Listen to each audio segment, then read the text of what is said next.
வணக்கம். நாங்க திருவாசகத்தில கீர்த்தி திருஅகவல் பார்த்து கொண்டு வாரோம். 82 வரிகள் மட்டும் பார்த்துட்டோம். இன்னைக்கு 83வது வரியிலிருந்து பார்ப்போம். இப்ப 83, 84, 85 சொல்றேன். கடம்பூர் தன்னில் இடம்பெற இருந்தும் ஈங்கோய் மலையில் எழிலது காட்டியும் ஐயார் அதனில் சைவன் ஆகியும். அப்ப கடம்பூர் என்றது திருக்கடம்பூர் என்ற தலத்தில கோயில் அமைய அங்கு வீற்றிருக்கிறார் இறைவன். திருக்கடம்பூர் என்ற தலத்தில கோயில் அமைய அங்க வீற்றிருக்கிறார். ஈங்கோய் மலையில் எழிலது காட்டியும். ஈங்கோய் என்ற மலையில ஈங்கோய் என்ற அந்த மலையில அழகிய எழிலண்டது அழகிய மரகத திருமேனிய காட்டுறார். அவரங்க மரகத திருமேனி, மரகதம் என்றது பச்சை நிறத்தை குறிக்கும் என்று நினைக்கிறேன். அப்ப பச்சை மரகத திருமேனியை அங்க காட்டுறார். ஐயார் அதனில் சைவன் ஆகியும். திருவையாற்றில ஒரு ஆதி சைவ அந்தணனாக உருவம் எடுத்து வார. எங்க திருவையாற்றில ஐயார் அதனில் சைவன் ஆகியும். அதுக்கு என்ன ஒரு கதை சொல்லப்படுதுண்டா, ஏன் இந்த வரி வருகுதுண்டா, ஆதி சைவ பார்ப்பனர்கள் 24 பேர் இருக்கிறோம். அதுல ஒருவர் காசிக்கு போறார்.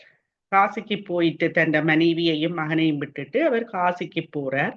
போயிட்டு கன நாள் ஆச்சுது, அவர் திரும்பி வரையில, வீட்டுக்கு வரையில.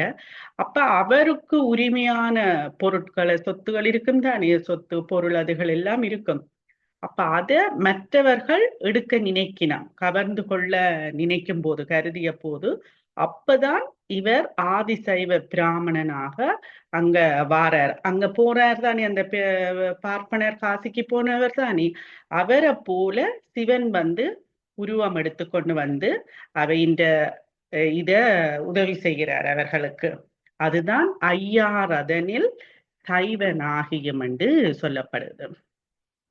இனி 86ல இருந்து 90 மட்டும் பார்ப்போம். துருத்தி தன்னில் அருத்தியோடு இருந்தும் திருப்பானை ஊரின் விருப்பன் ஆகியும் கழுமல மதனில் காட்சி கொடுத்தும் கழுக்குன்ற அதனில் வழுக்காதிருந்தும் புறம்பயன் அதனில் அறம்பல அருளியம். அப்ப இங்க என்ன சொல்லப்படுது? துருத்தி தன்னில் அருத்தியோடு இருந்தும். திருத்துருத்தி என்னும் தலத்துல, திருத்துருத்தி இதெல்லாம் நிறைய தலங்களை தான் சொல்லப்படுது. தலத்தில அடியவர்களுக்கு அருள் புரியும் ஆசையோடு அங்க வீற்றிருக்கிறார் சிவன், இந்த திருத்துருத்தி என்னும் தலத்துல. அடுத்தது திருப்பானை ஊரின் விருப்பன் ஆகியம். இதுவும் திருப்பானை ஊர் என்ற தலத்துல அடியவர்கள் என்ன வேண்டினமோ, அவர்களுக்கு என்ன விருப்பமோ அதை ஈயும் கொடுக்கறதுக்காக அங்க விருப்பத்தோட இருக்கிறார். எங்க திருப்பானை ஊர்ல அடியவர்கள் விருப்பம் என்ன அவர் கேட்கினமோ அதை கொடுக்கறதுக்காக அங்க இருக்கிறார். அடுத்தது கழுமல மதனில் காட்சி கொடுத்தும். அப்ப கழுமலம் என்றது இங்க சீர்காழி. சீர்காழி என்னும் தலத்துல தனது திருவுருவத்தை காட்டுறார். கழுக்குன்றதனில் வழுக்காதிருந்தும். அப்ப கழுக்குன்றது திருக்கழுங்குன்றத்தில ஞான வடிவத்தோடு நிலையாக எழுந்தருளி இருந்தும். ஞான வடிவத்தோட எழுந்தருளி, நிலையாக எழுந்தருளி இருந்தும். அடுத்தது புறம்பயம் அதனில் அறம்பல அருளியும். புறம்பயம் அதனில் அறம்பல அருளியும். அப்ப இங்க புறம்பயம் என்றது திருப்புறம்பயம் என்னும் திருப்பதி. அந்த தலத்துல சோழ நாட்டில இது கும்பகோணத்துக்கு வடமேற்க மணியாற்றின் வடகரையில உள்ளதாம். ஏன் அதை அப்படி சொல்லப்படுதுண்டா, புறம்பயம் அதனில் அறம்பல அருளியும் என்றா, திருப்புறம்பயம் என்ற திருப்பதியில திருப்புறம்பயம் என்ற திருப்பதியில அறநூல்கள் பலவற்றை அருளி செய்திருக்கிறார். யாருக்கு என்றா, சனகர் முதலிய 4 பேருக்கு. சனகர், சனந்தனர், சனாந்தனர், சனத்குமாரர் என்ற 4 பேருக்கும் இந்த தலத்தில இருந்து, இந்த தலம் திருப்புறம்பயம் என்ற தலத்தில இருந்து அறநூல்களை அருளி செய்ததாலதான் இந்த புறம்பயம் அதனில் அறம்பல அருளியும் என்று பாடப்பட்டு இருக்குது. அடுத்தது 91 இருந்து 95 மட்டும் பார்ப்போம். குற்றாலத்து குறியாயிருந்தும் அந்தமில் பெருமை அழலுரு கரந்து சுந்தர வேடத்து ஒரு முதல் உருவு கொண்டு இந்திர ஞாலம் போல வந்தருளி எவ்வவர் தன்மையும் தன்வயின் படுத்து. அப்ப குற்றாலத்து குறியாயிருந்தும், அப்ப திருக்குற்றாலம் என்ற தலத்துல சிவலிங்கம், சிவலிங்கத்தை குறியன்னு சொல்றோம் தானே, அடியாளம், சிவலிங்கமாய் அந்த தலத்தில வடிவம் எடுத்து தோன்றியிருக்கிறார். சிவலிங்கம் இப்ப சுயம்புலிங்கங்கள் எல்லாம் இருக்குதானே, அப்ப சிவலிங்கமா அங்க இருக்கிறார். இந்த தலத்தில திருமாலின் திருவுருவம் அகத்திய முனிவரால சிவலிங்க திருவுருவமாக அதில் எழுந்தருளி இருந்த ஒரு கதை இருக்குது. இது கந்த புராணத்துல வருது. நாங்கள் இப்ப திருவிளையாடற் புராணம் முடிய மற்ற புராணங்களும் படிப்போம் தானே, அப்ப கந்த புராணத்துல அந்த கதையை சொல்லுவோம், பாப்போம். அதுதான் இது, குற்றாலத்து குறியாயிருந்தம். அந்தமில் பெருமை அழலுரு கரந்து. அந்தமில் பெருமை இப்ப 92 இருந்து 99 வரையும் ஞானாசிரியரின் தன்மை பற்றி சொல்லப்படுகிறது. இறைவன் தானே ஞானாசிரியர் அவாருக்கு சகலருக்கு நாங்க சைவ சித்தாந்தத்துக்கு போக தேவையில்லை. அப்ப சைவ சித்தாந்தம் எங்களுக்கு இங்க உதவுது எல்லாத்துக்குமே. அப்ப அந்தமில் பெருமை அழலுரு கரந்து என்றா முடிவில்லாத, அந்தமண்டா முடிவில்லாத தீப்பிழம்பின், அழல் என்றது தீப்பிழம்பின் வடிவத்தை மறைத்து, கரந்து என்றது மறைச்சு கொண்டு இருக்கிறார். சுந்தர வேடத்து ஒரு முதல் உருவு கொண்டு. அப்ப சுந்தர வேடம், சுந்தரம் என்றது அழகிய, அழகிய கோலத்தினை உடைய ஒப்பற்ற ஞானாசிரிய முதல்வராய் வடிவம் கொண்டு. 94 இந்திர ஞாலம் போல் வந்தருளி. அப்ப இந்திரஜால வித்த போல வந்தருளி, வந்த வழி அறியப்படாமல் தோன்றது. இந்திரஜால வித்த போல வந்த வழி அறியப்படாமல், எப்படி வந்தது இல்லாம தோன்றது. எவ்வவர் தன்மையும் தன்வயிற்படுத்து. அப்ப எந்தெந்த தேவர்களது தன்மைகளையும் தன்னடத்தே அடங்க வைத்து. அப்ப இங்க என்ன சொல்லப்படுதுண்டா, எவ்வவர் தன்மையும் தன்வயிற்படுத்து. அப்ப எல்லா உலகத்தில் உள்ள எல்லா உயிர்களிலும், உலகங்கள் நிறைய இருக்கு, நாங்க சைவ சித்தாந்தத்துல பாக்குறோம், 224 உலகங்கள் இருக்கு. எல்லா உலகத்தில இருக்கிற எல்லா உயிர்களிலும் இறைவன் ஊடுருவி நிற்கிறான். எல்லா உயிர்களையும் அவன் ஊடுருவி நிற்கிறான். நின்று அவைகளை எல்லாம் இயக்கி, எங்களை இயக்கிறது அவன்தானே. நாங்கள் உண்மை விளக்கத்துல பார்த்தோம், ஒன்றாகி உடனாகி வேறாய். அப்ப எங்களை எல்லாம் இயக்கி அவ்வவை தத்தம் இயற்கைப்படி இயங்க காண்டலினாலும் அங்கனம் இயங்கும் அவ்வுயிர்களின் இயல்புகள் இறைவன் இயக்கினால் அன்றி தாமாகவே ஒரு சிறிதும் புலப்படாமையினாலும். அப்ப இறைவன் இயக்கினாத்தான் நாங்க இயங்குவோம், இல்லாட்டிக்கு இயக்கம் இல்லை, சிறிதும் புலப்படாது. அவன் அன்றி ஓரணுவும் அசையாது. அவ்வாறு இயங்குமிடத்தும் அவனே வல்வழி நின்றே இயங்குதலினால் எவ்வவர் தன்மையும் தன்வயிற்படுத்துகின்றார். அப்ப இந்த 95வது வரிக்கு அதுதான் கருத்து. இனி 96 இருந்து பார்ப்போம். தானே ஆகி தயாபரன் எம்மிறை சந்திர தீபத்து சாத்திரன் ஆகி அந்தர திளிந்து அழகமர் பாலையுள் சுந்தர தன்மையோடு துதைந்திருந்த அருளியும். 99 4 பேர். ஏனென்றா அந்த ஒவ்வொன்றோட ஜாயின் பண்ணி வரைக்க, தொடர்பா வரைக்க, அப்ப 1 5 வரை வரும், 1 6, 1 4, அப்படி தொடர்போட சொல்லிக்க ஈஸியா இருக்கு. அப்ப 96 இருந்து 99 மட்டும் பார்த்தோம்டா, தானே ஆகிய தயாபரம் எம்மிறை. அப்ப தான் ஒருவனே முழுமுதற் கடவுளாகிய அருளினால் மேம்பட்ட எமது தலைவன், அவன்தான் முழுமுதற் கடவுள் என்று சொல்லப்படுது. அதோட எல்லா உயிர்களின் தன்மைகளையும் தன்னகப்படுத்து தான் அவற்றோடு ஒன்றாய் நிற்பினும் இறைவன் இயல்பு உயிர் இயல்புகளின் வேறாய் முதன்மையிட்டு நிற்கும் என்று உணர்த்துவார் தானே ஆகிற என்று அருளி செய்தார். அப்ப தானே முழுமுதற் கடவுள் என்றும் சொல்லப்படுது. எல்லா உயிர்களின் தன்மைகளையும் தன்னகப்படுத்தும். தான் அவற்றோடு ஒன்றாய் நிற்பினும், அவற்றோட ஒன்றாக நிற்பினும் இறைவன் இயல்பு உயிர்களின் இயல்புக்கு வேறாய், ரெண்டு இயல்பும் வேறு என்று நாங்க படிச்சினாங்க. அறிவில் ஒன்றென்றாலும் எங்களுக்கு சிற்றறிவு பேரறிவு இயல்பில நிறைய வித்தியாசம். அப்ப வேறாய் முதன்மையுற்றி நிற்கும் என்று உணர்த்துவார் தானே ஆகி இறை என்று அருளி செய்தார். அப்ப இறைவன் உயிர்களோடு கலப்பினாலே ஒன்றாயும் ஆனால் தன்மையினால் வேறாயின் நிற்பன். கலப்பினால ஒன்றாயும் தன்மை வேறுதானே நாங்க பார்த்துட்டோம்.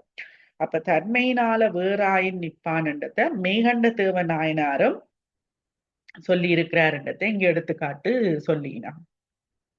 அடுத்து 97 சந்திர தீபத்து சாத்திரன் ஆகி. சந்திர தீபம் என்னும் திருப்பதியிலண்டா ஒவ்வொரு தலங்கள், நாங்க திருவிளையாடற் புராணத்துல ஒவ்வொரு நிறைய தலங்கள் வருதுதான்.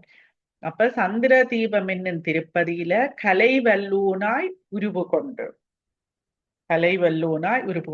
திருவிளையாடற் புராணத்துல நாங்க தல விசேடம், மூர்த்தி, தல விருட்சம் என்றெல்லாம் நிறைய சிறப்புகள் பற்றி பார்த்துனாங்க. 98 அந்தர திளிந்து அழகமர் பாலையுள். அந்தரம் என்றது ஆகாயம். அப்ப ஆகாயத்தில நின்று இறங்கி அழகு பொருந்திய பாலி என்னும் தலத்தினுள் இருக்கிறார். அந்த பாலி என்னும் தலத்தின் கண்ணி என்று சொல்லப்படுகிறது. அடுத்து சுந்தர தன்மையோடு துதைந்திருந்த அருளியும். அப்ப அழகிய சுந்தரம் என்ற அழகிய இயல்போடு நெருங்கி இருந்து அருளியும். அழகிய இயல்போடு எங்களுக்கு நெருங்கி இருந்து அருளியும் என்றத சொல்லப்படுகிறது. அடுத்தது 100 105 மட்டும் பார்ப்போம். மந்திர மாமலை மகேந்திர வெப்பன் அந்தமில் பெருமை அருளுடை அண்ணல் எம் தமை ஆண்ட பரிசது பகரின் ஆற்றலது உடை அழகமர் திருவுரு நீற்று கோடி நிமிர்ந்து காட்டியும் ஊனம் தன்மை ஒருங்குடன் அறுக்கும். அப்ப இங்க மந்திர மாமலை மகேந்திர வெப்பன் என்று சொல்லப்படுகிறது. என்ன கருத்து? மறைமொழிகள் வெளிப்படுத்துவதற்கு இடமான சிறந்த மலையாகிய மகேந்திரம் என பெயர் வாய்ந்த மலையை இருப்பிடமாக கொண்டவன். நாங்க நான் நினைக்கிறேன் ஆரம்பத்தில் 9வது 10வது வரிகள்ல வந்தது மகேந்திர மாமலை, மண்ணு மாமலை மகேந்திர மதனிலன்னு நாங்க படிச்சனாங்க. அப்ப அந்த மகேந்திர மலையில இருந்துதான் அந்த ஆகமத்தை வெளிப்படுத்தினு சொல்லி. அப்ப மந்திர நூலாகிய ஆகமம் வெளிப்படுத்துவதற்கு சொல்றதுக்கு இடமான பெரிய மலையாகிய மகேந்திர மலைய இருப்பிடமாக கொண்டவர். அப்ப அதனாலதான் இறைவன் மந்திர நூலாகிய ஆகமத்தின வெளிப்படுத்திய இடம் மகேந்திர மலை என்று சொல்லப்படுது. அந்தமில் பெருமை அருளுடை அண்ணல் முடிவில்லாத பெருமையினையும் அருளினையும் உடைய பெரியோர். அந்தம் இல்லாததுண்டா முடிவில்லாத பெருமையையும் அருளினையும் உடைய பெரியோன். எம்தமை ஆண்ட பரிசது பகரின். அதுக்கு என்ன சொல்லினோம்டா எம்மை அடிமையாக கொண்ட தன்மையை சொல்லும் இடத்து பரிசு என்றது இங்க தன்மை என்று சொல்லப்படுகிறது. ஆற்றல் அது உடை அழகமர் திருவுரு சர்வ வல்லமையுடைய அழகு பொருந்திய திருவுருவத்தில். சர்வ வல்லமையுடைய அழகு பொருந்திய திருவுருவத்தில். 104 நீற்று கோடி நிமிர்ந்து காட்டியம். அப்ப இங்க நீற்று கோடி என்றது திருநூறு பூசுறது. நீட்டின் வளைந்த வரிகளை நெற்றி முதலிய இடங்களில் இடைவெளி இட்டு அணிந்து காட்டியம். அப்ப ஒவ்வொரு இடத்திலையும் நாங்க எப்படி பூசுறது திருநீரண்டா 2 விதமா பூசுவோம். உத்தூளனமாயும் திரிபுண்டரமாயும் பூசுறது. இப்ப தீட்ச கேட்டவர்கள் எல்லாரும் எப்படி பூசுவினம் என்றால் திரிபுண்டரமாகத்தான் விபூதி பூசுவினம். அவ நெஞ்சில, கையில, ஒவ்வொரு இடங்கள்லயும் இருக்கும். எனக்கு சரியா சொல்ல தெரியல, 8 இடமோ 16 இடமோ ஒன்று சரியா சொல்ல வேணும். அப்ப அப்படித்தான் அவர்கள் விபூதி குறிவைப்பினார். அப்ப அதைத்தான் இங்க நீட்டின் கோடி என்று சொல்லப்படுகிறது. அப்ப அப்படி குறி வச்சுதான் அவர்கள் அதை திரிபுண்டரம் என்று சொல்றது. மற்றது நாங்கள் பூசுறது உத்தூளனம் என்று சொல்றது. பரவி பூசுறது உத்தூளனம் என்று சொல்லப்படும். அப்ப நீற்று கோடி என்பதில் கோடி என்பது வளைவு பொருளை உணர்த்தும் கோடு. எனவே நீற்று கோடி என்பது நெற்றியிலும் பிற இடங்களிலும் மும்மூன்று வரையாக இடப்படும் திருநீற்றின் வடிவை குறிக்கின்றது. 3 கோடை தான் பூசிவினம். தீட்சை கட்டதான் அப்படி தண்ணியில குழைச்சு பூசி அவையில் அந்த மந்திரம் எல்லாம் சொல்றது. அதை திரிபுண்டரம் என்று சொல்றது. நாங்க பூசுறது உத்தூளனம். அதைத்தான் இங்க அவர் சொல்றார். எப்படி நீற்று கோடி நிமிர்ந்து காட்டியும் என்று சொல்றார். அடுத்தது 105வது ஊனம் தன்னை ஒருங்குடன் அறுக்கும். ஊனம் தன்னை ஒருங்குடன் அறுக்கும்.